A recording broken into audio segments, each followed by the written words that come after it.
What does it mean to live a meaningful life? A life that touches your heart and your soul? And what if you could be heroic in your life? What does it mean to be heroic in a daily, day-by-day life? What does that mean?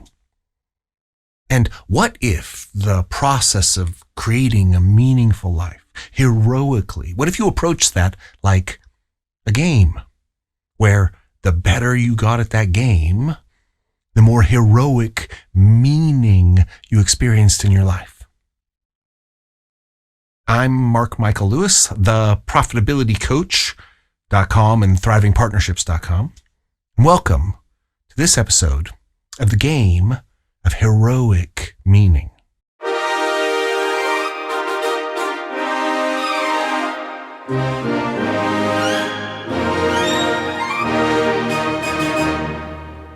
This is section number 1, lesson number 1, distinction number 1.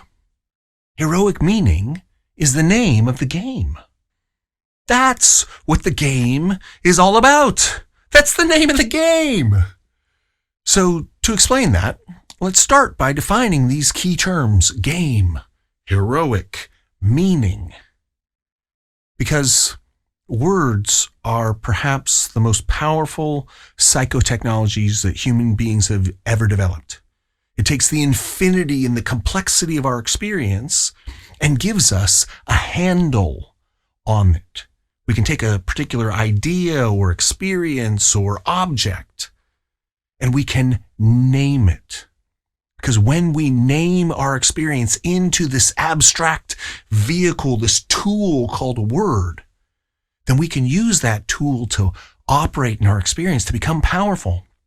The better we get with our tools, with our technologies, especially the technologies up in here, the more powerful we become at creating the kind of life that we want to create. So a lot of this course is just defining terms so that we're clear what is the tool that we're going to use, and make sure you and I are on the same page so I can say, use it like this. And you go, aha, that makes me more powerful. So let's start with defining the word meaning.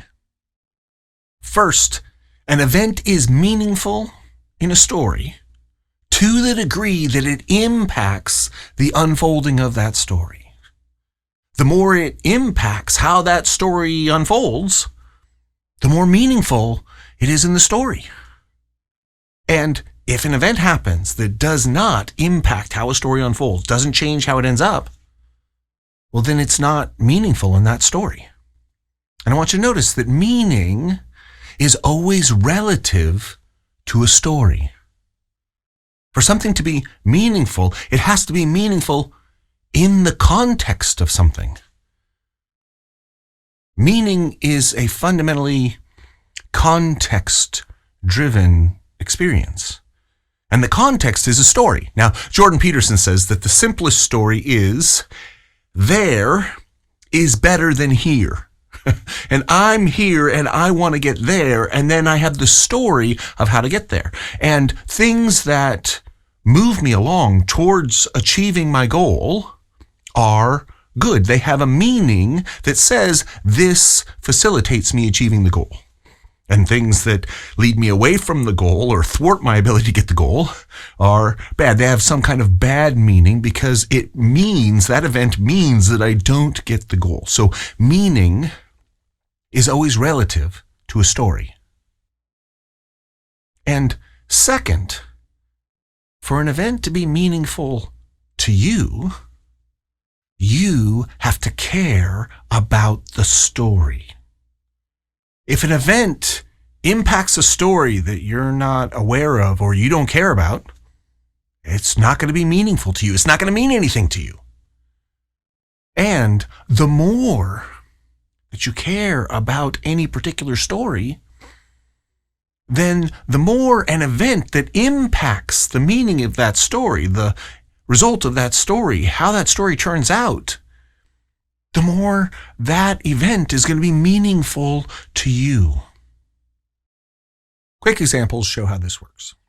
Imagine you're walking down the street and you pass two people having a conversation, and you go on your way, and that's all that happened. Well, there's nothing that happened. There was no event that impacted any story, and so it's a meaningless event. Like nothing happened. Nothing meaningful happened. Well, let's say that you, as you were walking by, you actually heard one of them say, "I just need you to know I'm in love with you." And the other person says, "Really? I love you too." And then you keep walking.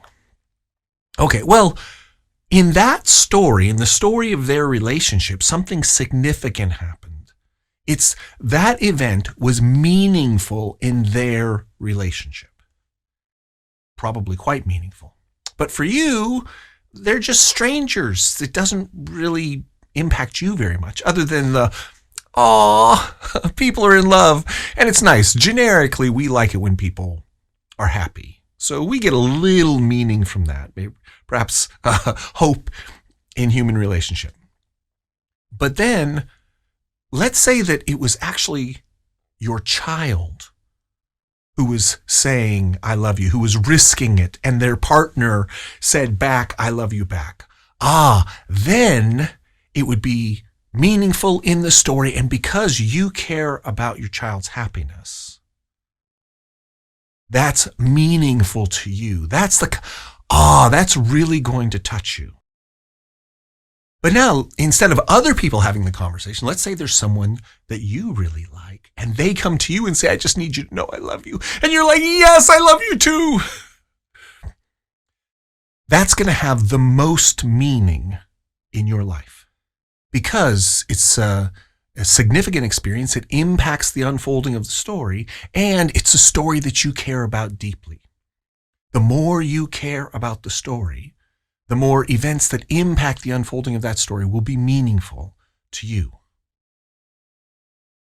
So, if you want to have a meaningful life, if you want to experience more meaning and have meaning-filled experiences, you need to first care deeply about something. The more you care about a relationship or a project or a goal or a situation, the more you care about it, the more of your heart and soul love that thing, then the more events that impact that situation, whatever it is, will be meaningful to you. And second, you have to be paying attention to that thing to notice, has something happened? Because sometimes important things happen, things that really impact a story, but because you're not taking the time to pay attention, to have the conversations, to investigate, to keep your eye on that situation, you miss out on meaningful experiences because you simply didn't notice that something impacted a story that you cared about. So, if you want to have more meaning in your life, then first, care about things. Extend your heart towards them and love them such that when things impact that story, it will matter to you. And second, pay attention. Study the situation in process so you can determine when something important has happened that causes an impact. The more that you care about things, the more you risk caring about things, and the more attention you pay to them, the more care you take in terms of really paying attention to what is it that's leading towards their fulfillment, the more you prime yourself to experience meaning and depth and heartfelt experiences in your life. But I don't just mean any kind of meaning. I mean heroic meaning. And here I'd like to introduce a couple terms that I'm going to use throughout the course because they're so apt and descriptive. And they're often associated with religion, but that's not how I mean them here. The words are heaven and hell.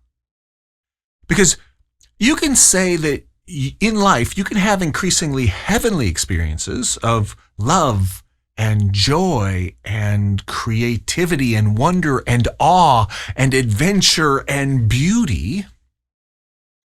Or you can have hellish experiences of suffering and hate and malevolence and resentment and resignation and despair. And heroic meaning, to be heroic, is to consciously intend and to take responsibility to try to create heavenly experiences and heavenly meaning, where you work to make things better, to make your life better, the life of the people that you care about, the world in which you live in, to make it better, by taking actions to make it better and telling stories to make it better, and treating people in a way that makes the world more heavenly, versus not doing that, treating people poorly and not taking actions and waiting for things to happen and being upset that it didn't happen the way that you wanted and being self-righteous and resentful and making life more hellish. And heroic meaning is about aiming for more heaven and away from hell. And you create heroic meaning by taking personal responsibility to create that heavenly experience. Because you could say the essence of heroism is that you notice what needs to be done and then you say, I am going to do it. That's what the hero does. Versus the non-hero who goes, I don't want to look. Not hero. I see something that needs to be done, but I'm afraid to do it, so I'm not going to do it. Not hero. The hero is the person who takes personal responsibility to create heavenly impact on the stories that they care about most. And this requires courage. The willingness to take your attention and direct it towards reality as clearly as you can, from the perspective of what can you do about it, with it, in order to move it towards heaven, to see what your part is in how it is, and what your part could be in order to make it better. And this is most certainly going to mean you taking a good hard look at yourself, at your own issues, your psychological shadow, the parts of yourself that you don't want to look at. Because that's the place to start. That's the real heroism. It's to look at your own self and say, how do I up my game? That's the courage that's going to be required to face your own life head on. All the reality out there, but especially all the reality in here of the self. This is the foundation of heroic meaning. In this sense, heroism is the choice to take responsibility, to straddle the space between reality as it is right now and reality as it could be according to your vision of what's beautiful and what's possible. To honor your culture and everything that you've learned and inherited, everything that's been given to you, the giants on whose shoulders you are standing in order to see further, and to recognize their limitations, such that you can look beyond everything that you've been taught towards something new, and to look towards the unknown, not only as danger and uncertainty, but as possibility and the opportunity to create something that hasn't yet existed. In the language of Jordan Peterson, it's to take the stance of the logos and to speak chaos into order and to revive order such that it can extend further into chaos.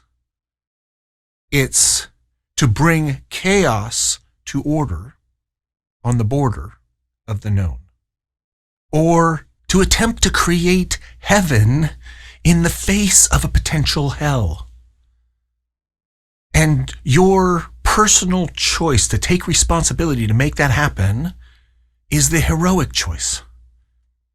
And when you work to make that a consistent kind of choice, then you create a life with increasingly heroic meaning.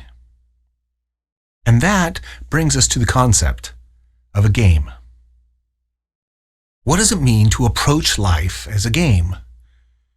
And like the rest of these terms, we're going to be using the rest of this course to define them in detail. In fact, you could say that all of this course is just clearly defining what a game of heroic meaning is, such that you can interact with it, understand it, find your way in it, and use it to make your life better according to your own conscience, your own values. To learn how to do that, that's what this whole thing is about. But for now, a game is something that you choose to participate in. It's voluntary. And it's a structured activity that has a series of rules in which you're focused on obtaining some goal, scoring some points, in the face of challenges. And you do this for the purpose of engaging your creativity and having fun and engaging yourself fully. In this sense, a game is a kind of activity that calls forth from the player a particular kind of attitude, a stance, a way of relating to it that changes who you be, how you approach it, the kind of energy that you bring to it, the kind of intelligence that you bring to it, the kind of character that you demonstrate. The game context calls forth an optimal way of being in the world for heroic meaning. For right now, the important part about approaching your life, your projects, your relationships, yourself, your happiness like a game, is that a game has this really neat feature, that it combines two things that normally aren't together. On the one hand, in a game, you play full out with intensity. You bring your best intelligence and skill and diligence and discipline, and you try to win. You really try to figure out how to play the game in order to win. You really bring your best intelligence and effort to the project, on the one hand. But on the other hand, it's a game. It's okay. You're going to win some, you're going to lose some, and it's not the end of the world. Your soul and self are not on the line if you win or lose. So you can be playful and bring your creativity and your lightheartedness and willingness to experiment. So you bring a sense of play to what you're doing. Sometimes we call this being a good sport. Because when you play full out as a good sport, you recognize that, again, you're going to win sometimes, you're going to lose sometimes. But the game itself propels you forward, and that's what you're focused on. And serious players take losses in stride, because they recognize that losing sometimes is a natural part of playing any game. And it's critically important that you understand this idea, because in most areas of our life, especially those areas that make the biggest difference in terms of our happiness and meaning and thriving, we are deathly afraid of failure. We don't want to fail in the achievement of one of our goals, because success and failure aren't as simple as just, well, we set the goal and we achieved this part of it, but not this part of it. We achieved the goal, or we didn't achieve the goal. We got this part, but not that part. It's not that simple at all. It's, we succeeded. We're a good person. We're worthy of love and caring and consideration and admiration and respect and belonging. Or we failed. Oh no, we're a bad person. There's something wrong with us. We're not worthy of love and caring and consideration, respect, and belonging. So I can't afford to fail, because if I fail, it means that there's something wrong with me. So it's better just not to try anything difficult that I might fail at. And year after year, I work with clients, and one of the central challenges in their life is not so much that they have difficult projects in front of them or difficult situations that they need to deal with. Because we all, to the degree that we set ambitious goals, we're going to have difficult projects. And to the degree that we're alive and interacting with people, we're probably going to have difficult situations. It's not so much the situation that's the problem. It's the concern about what happens if I succeed or what happens if I fail. This extra moral self-worth head trip that gets laid on top of the issues of our life that contaminates most of the important projects in our life. And the challenge is that this eats up enormous mental, emotional bandwidth in our life. It reduces our creativity and our courage and our willingness to risk and our perceptiveness and our ability to feel into other people, because our head is caught up in this head trip, and it reduces our effectiveness on every other area of our life. And if you want to take on truly making your life better and making the heroic choice to confront the most important challenges and issues in your life, to figure out where you can really make it better, and then to enact plans to make it better, you're going to need your full intelligence. You're going to need your wits about you. And to the degree that you're caught up in what this says about you as a person, and this shame and fear of failure and concern with your self-image, it's going to distract you and take away the resources that you need in order to really get things done. Because you actually have the intelligence and the courage and the skills necessary to get on the path towards better. And of course, you need to learn to get 10 times better at everything if you really want to get really good. But you've got what you need right now. The trick is just to get out of your own way so you can tap into the power that you are. And so if you approach the various projects of your life as a game, then you can attack them head on. You can bring, again, your best intelligence, your genius, your effort, your discipline, your heart and soul to trying to succeed, to using everything that you can to actually achieve the thing that you want to achieve.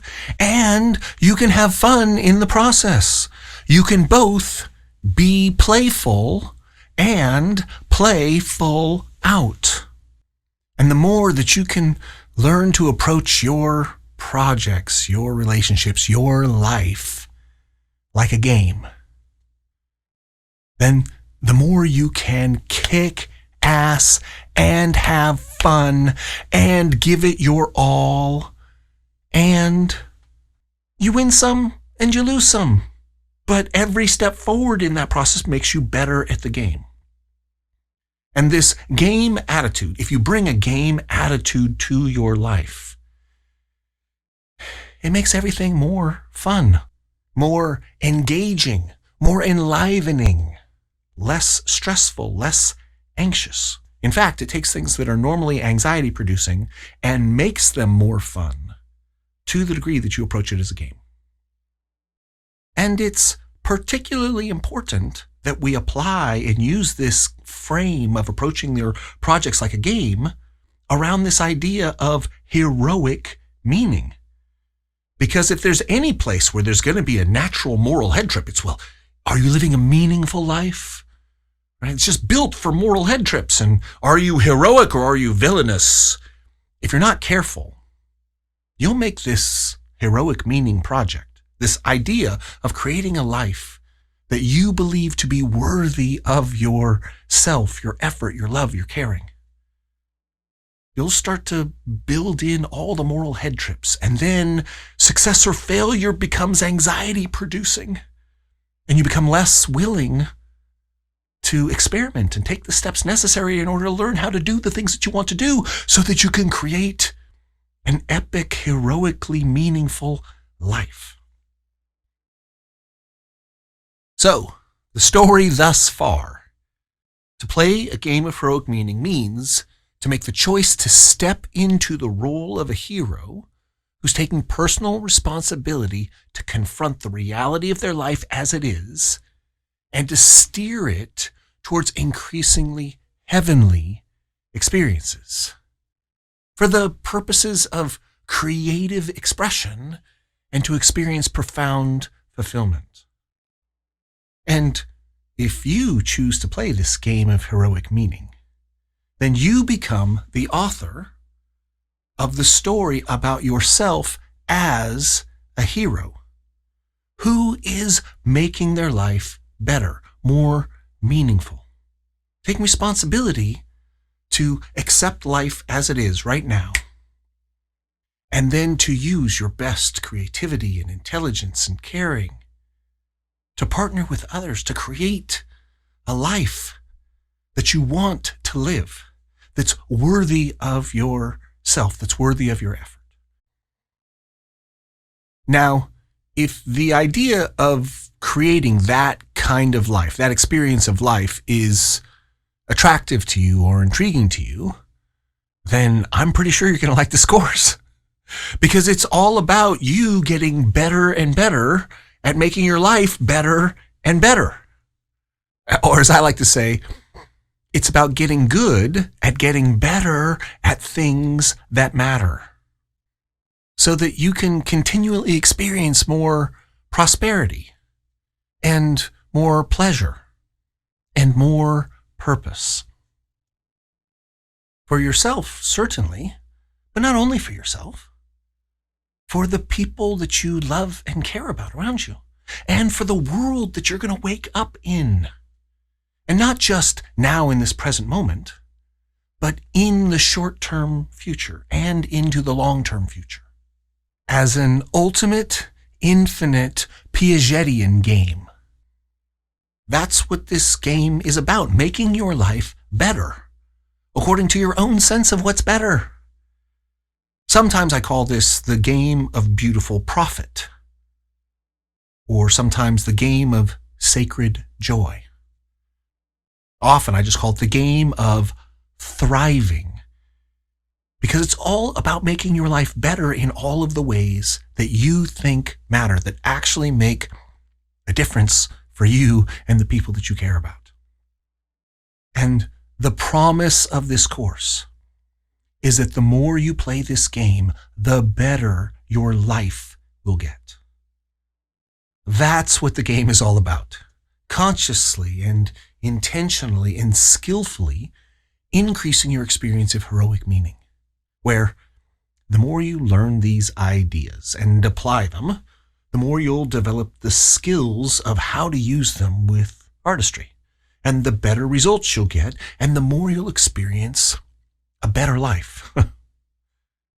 And to do all of that with a game attitude, where you're playful, and you play full out as intensely as possible, but not focused on perfection, but progress, and bringing light-hearted wonder and awe when you win and when you lose, not deadly seriousness and concern with success or failure, with anxiety and shame if you fail. How do you bring your best with a game attitude? That's what this game is all about. Heroic meaning is the name of the game. Now, throughout the rest of the course, I'm going to be offering you a set of rules and best practices and principles and strategies and skills and vocabulary and understanding so that you can know how to play the game, and a coaching structure and a co-coaching structure so that you can apply the ideas of this game in your life using accountability and teamwork. And since you've made it this far, I'm assuming that you find this interesting, intriguing, potentially valuable for you. And so I want to challenge you to make the commitment to yourself that you're actually going to listen to the rest, at least of this first lesson, another hour or so, to get a sense for, does this turn you on? Because it speaks to some people and not to others. But if it speaks to you, you might as well use this as an ongoing process that keeps your mind focused on, how do I make my life better, like a game? I invite you to use this course for that purpose, because that's what it's for. And so if you want to make the choice to make your life better and have a structure in which you can be filled with interesting, provocative ideas that get you thinking good thoughts that inspire you to take action to make your life better, let's play together. Let's play this game of heroic meaning together. And this brings us to the end of section number 1, lesson number 1, distinction number 1 of the game of heroic meaning. Heroic meaning is the name of the game. I'm Mark Michael Lewis of theprofitabilitycoach.com and thrivingpartnerships.com. And as always, it's now time for you to take heroic action and turn these ideas into reality by using them in your daily life. Do your future self a favor and do the coaching practices for this distinction so you can realize and inherit an increasingly heroic existence. Then, to continue your adventure in personal responsibility, let's move on to the next distinction in the course, section number 1, lesson number 1, distinction number 2, a Herculean task of empowerment and inspiration. And with that, I leave you with a challenge. Make your deepest happiness your highest priority.